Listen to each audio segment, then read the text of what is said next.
तर सर्वात प्रथम तुम्हाला प्ले स्टोअरवर येऊन सर्च बारमध्ये जायचं आहे आणि मेरा ई KYC ॲप सर्च करायचं आहे. त्यानंतर इन्स्टॉल बटनावर क्लिक करायचं आहे. त्यानंतर ओपन करा, क्लिक ऑन ओपन.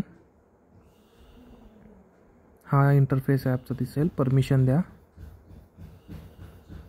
तर एक फेस RD ॲप इन्स्टॉल करावा लागतो यासाठी स्पेशल.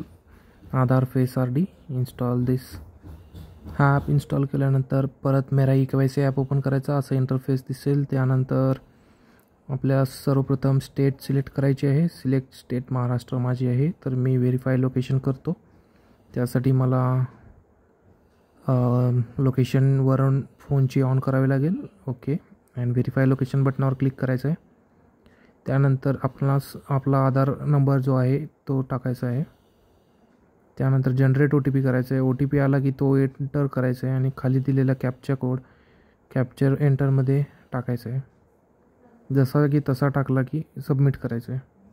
त्यानंतर आपल्याला इथं आपले डिटेल्स दिसतील आणि ई KYC स्टेटसमध्ये काही दिसणार नाही सध्या. तर आता त्यासाठी आपल्याला काय करायचं आहे, फेस ई KYC वर बटनावर क्लिक करायचं आहे. कन्सर्नंट ॲक्सेप्ट करायचं आहे. परमिशन द्यायचे आहेत ॲपच्या आणि पुढं जो मगाशी डाउनलोड केलेला आधार RRD ॲप ओपन होईल.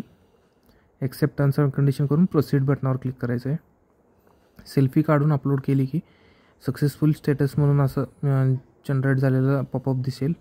त्यानंतर आपण मेरा ई KYC ॲपला परत जाऊन लॉग इन करायचं आहे. महाराष्ट्र टाकली, आपला आधार एंटर केला की OTP येतो आणि कॅप्चा कोड टाकला की सबमिट केला की सरळ आता इथे दिसेल की तुम्हाला ई KYC स्टेटस यस आहे, म्हणजे सक्सेसफुली झालं आहे आपलं.